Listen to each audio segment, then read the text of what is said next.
Good morning, Woodland, and welcome to May 8th, and it is a Wednesday.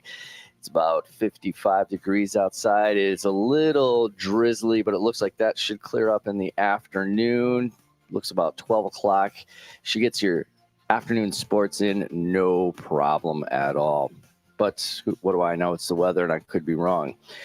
Today is going to be the National Honor Society Chords and Cookies reception in the Media Center courtyard. It looks like they will be able to get that off. So class of 2024, the NHS members for the Chords and Cookies, that is this afternoon. The class of 2025 National Honor Society meeting is on Thursday, May 9th, and that's going to be right after school in the Media Center. So all junior chapter members will be attending that meeting.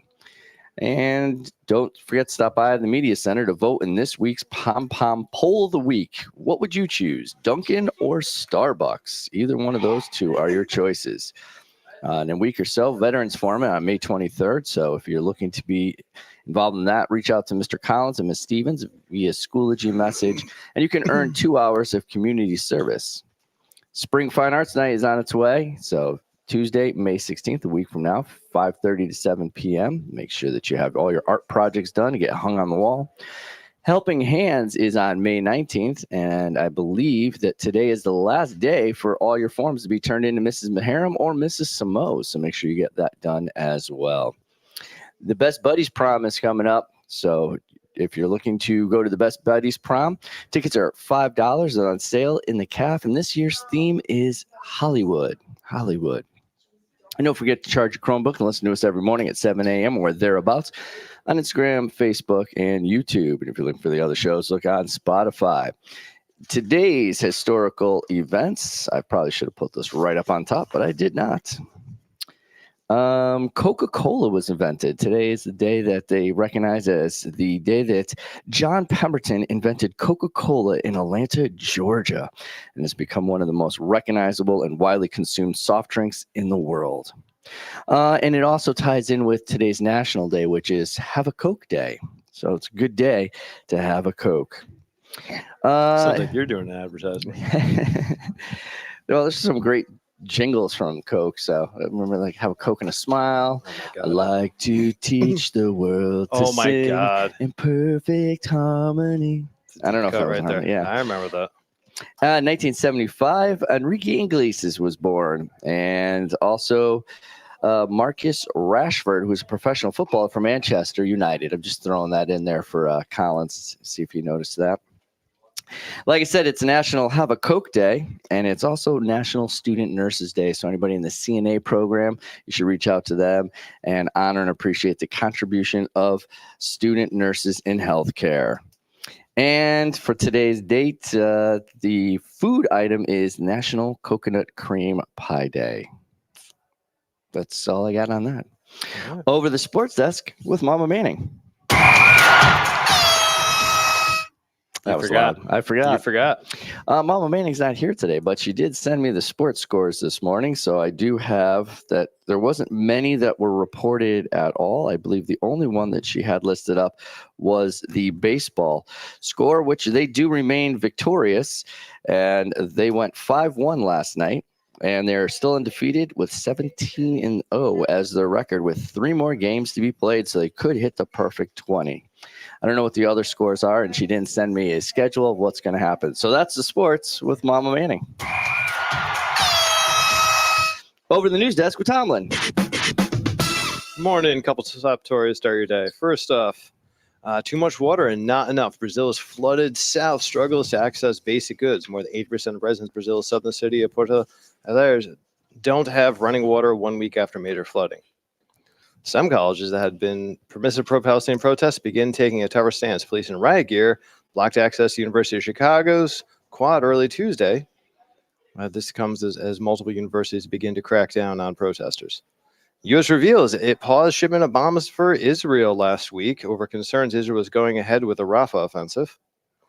D.C. police shut down pro-Palestinian protests on campus. Students have been inside encampment for almost 2 weeks amid pro-Palestinian protests. I thought they had broken some of those down. Are there still encamped there? This is in D.C., yes, 22 minutes ago. The mastermind propagandist behind the North Korean ruling dynasty's cult has passed away at age 94. Is the All man right. responsible for turning the Kims into this cult of personality over 3 generations? So some questions continue. What's the future of North Korea look like?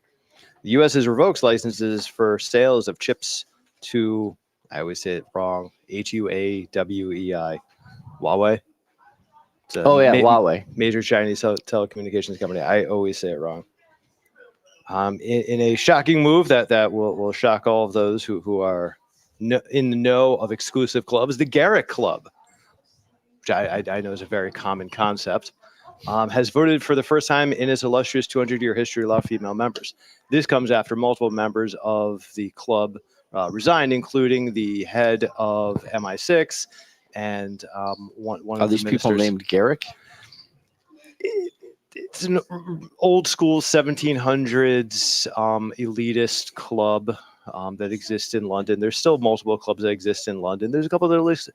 The Adventurers Club in New York City would be a sort of equivalent of private clubs for wealthy and powerful movers and shakers. All right. In that world, this is shocking. For the rest of us, we have no idea what the Garrett Club is. And there's your news. All right. I went all happy stories for you. You did. Surprising. On a Wednesday. It's nice. Trying. And that's the news with Tomlin. This morning, our special guest is Medina Otajagic. Oh, darn, I knew I was going to get it right. Otajagic. Yes. All right. Who is, from what we understand, an archer. Yes. How does one get into archery? Well, I actually got into it in the middle school when we did the archery program at gym. And I kind of liked it. I thought it would be interesting to try, and I took a lesson, and I actually ended up liking it. So then I just kept going, and here we are. Yeah, right. And here we are. We heard that you have another competition today, so we don't want to hold you up too long. But how have you actually grown in archery?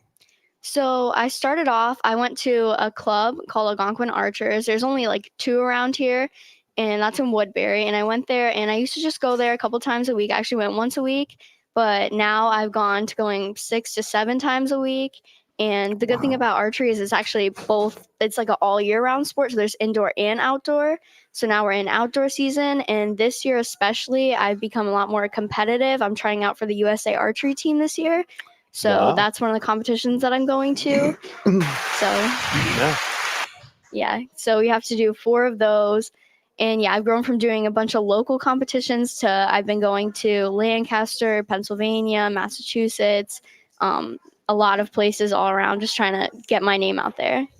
So there's different levels to compete at, and there's different equipment that I'm assuming that you use to compete. Yes. What is your expertise? What area do you compete in? So I compete with barebow archery. So I have no sights, no scopes or anything on there. And there's 3 main different types. There's also Olympic recurve. They have a scope on theirs, but it's still recurve setup. And then there's compound, which is a completely different type of bow. They have magnified sights, all that stuff. So I have none of that.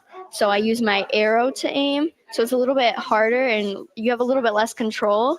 But that's what I like about being a barebow is that I think personally it's more impressive that people can see that I can shoot up to the same level with all the other archers and not have any of the equipment that they use. So how far away is your target? Do you have certain ranges that you compete at? So it depends if you're doing indoor or outdoor. So indoor, it's 20 meters.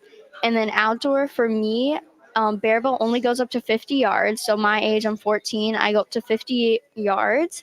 And then for Olympic recurve, they go all the way up to 70 yards. And then compound, they also stay at 50 yards. So the size targets also change. So I get a fairly large target because I am barebow. So I get 120 centimeter target. And yeah, so it kind of depends what you're shooting, but most of them go up to 50 yards outside and then everybody shoots 20 yards indoors. So how did you realize that you wanted to start competing? So if you were going to the club and you found out you liked it in middle school. Yeah. What was that turning point that you're like, all right, I'm pretty good at this? Well, a lot of the coaches were telling me, I'm a natural, I have really good form. And we're also friends with the other club that's in Connecticut called Hall's Archery. And they have a really great coach, Roxanne Reyes. She's one of the only level 4 coaches who still teaches today. and they host like weekly warm-ups for kids who want to start. That it's just a really simple competition, just local kids that compete. You win a little plaque. So I ended up going to one of those, and my scores ended up being really good. And they were like, you're a natural. I do well under pressure. And they were like, you should continue doing this. So that's just kind of continued doing it. And I ended up keep growing.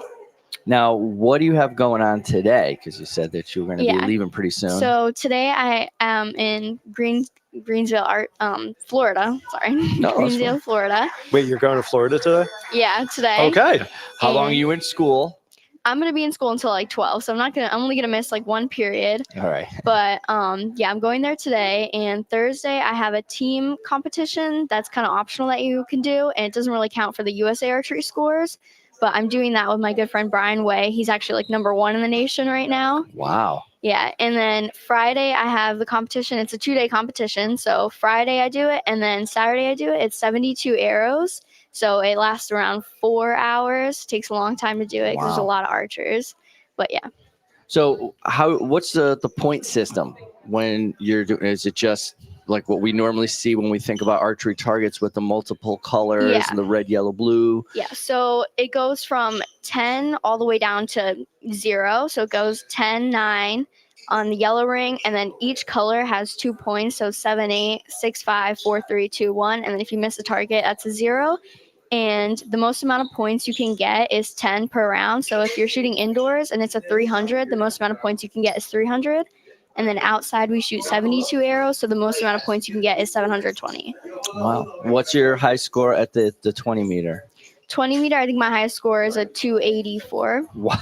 That means you had to hit the center quite often. Yeah. And what's at the 50 yards? Outdoors? 50 yards. This is my first year competing at 50 yards, but I think scoring, my best I've done is around 680 something. Okay. Wow. Not bad. That's impressive. Thank you. So are you competing today, or are you just flying down there? Today we're flying down. Get ready later for tomorrow. Yeah, and then tomorrow we're going to shoot together. That's going to be kind of my warm-up, because for the USA Archery, they have a point system. So basically, you go to the competitions, and if it qualifies, if it's hosted by USA Archery, you want to get the least amount of points. So if you get first place, you only get 1 point, and then second place, 2 points. And then at the end of all 4 qualifying ones, they take your average, and whoever has the highest average would get on the team. But you can do more. So like if you didn't do very good on one competition, you can do another. You can do as many as you want, so to get your average up, but you just need to do at least 4 of them. So how does one get into archery? If you were going to tell someone else how to get involved, what's the best entry point? I would say find a good club. It's a really inviting community. Everyone's there to help you. I have really good friends there I have people who are already in Florida now, telling us what's going to go on, like how it's going to happen, making sure that they're like there to support me because it's my first time going to Florida and competing there. And I think just finding like a good club, and you don't even need equipment. They have a bunch of rental equipment. There's people there who have given out tons of free bows to kids who need it. I would say just find a good archery club, a good coach, and that's really all you need. And they'll be there for you. They'll support you. It's a good community. Well, Medina, thank you so much for coming in today. Of course, this is fascinating. We wish you all the luck in the Thank world. you. And we'll be looking forward to hear how well you do over this weekend. And we'll be following up with you to see how you do. All right? Thank you. Thank you for coming in this morning. And on behalf of the show, I just want to say Mama Manning is here in the building somewhere. Yep. He's Tomlin. I'm Amato. Good morning, Woodland.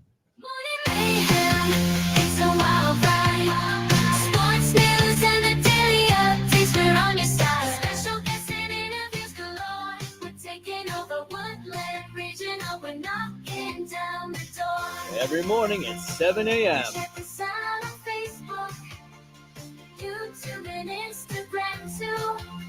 We're streaming on Spotify. We're reaching out to you. Join the Morning Mayhem crew. Knocking down the door.